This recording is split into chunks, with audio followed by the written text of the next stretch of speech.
ಕೆಟ್ಟೋಗಿದೆ, ತುಂಬಾ ಕೆಟ್ಟ ಆಡಳಿತವನ್ನೇ ಕೊಡ್ತಾ ಇದ್ದಾರೆ. ಸೊ ಹಾಗಾಗಿ ಇವತ್ತು ಯಾವ ಮಂತ್ರಿ ಯಾರನ್ನ ಯಾವ ಅಧಿಕಾರಿ ಕೂಡ ಯಾರು ಕ್ಯಾರಿಯರ್ ಅನ್ನುವಂತ ಒಂದು ಪರಿಸ್ಥಿತಿಯಲ್ಲಿ ಇಲ್ದಿರುವಂತ ಒಂದು ವಾತಾವರಣಕ್ಕೆ ಇವತ್ತು ಈ ಸರ್ಕಾರ ಬಂದಿರುವಂತದ್ದು.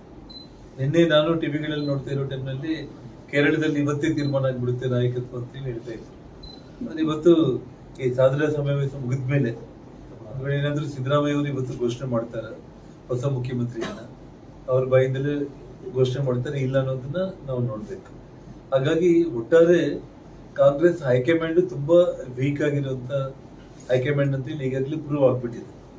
ಹಾಗಾಗಿ ಇವತ್ತು ಅವರಲ್ಲಿ ಏನಾಗುತ್ತೆ, ಇದು ಅವ್ರ ಕೊನೆ ಒಂದು ಸಮಾವೇಶನ ಅಥವಾ ಅವ್ರು ಇನ್ನೂ 2 ವರ್ಷ ಮಾಡ್ತಾರ ಸಿದ್ದರಾಮಯ್ಯ ಅವರು? ಯಾಕಂದ್ರೆ ಅವ್ರು ತುಂಬಾ ಬಹಳ ಜಾಣರವರು.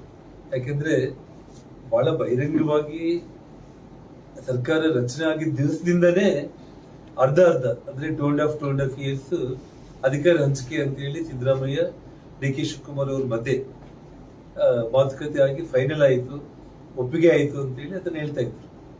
ಆದ್ರೆ ಇವಾಗ 3 ವರ್ಷ ಇನ್ನ 6 ತಿಂಗಳು ಟೈಮ್ ಇಟ್ಕೊಂಡು ಮೋಸ್ಟ್ಲಿ ಸಿದ್ದರಾಮಯ್ಯ ಅವ್ರಿಗಿರೋ ಬುದ್ಧಿವಂತಿಕೆಗೆ 2 ವರ್ಷ ತಳ್ಳೋದು ಅವ್ರಿಗೇನು ದೊಡ್ಡ ಕಷ್ಟ ಏನಲ್ಲ.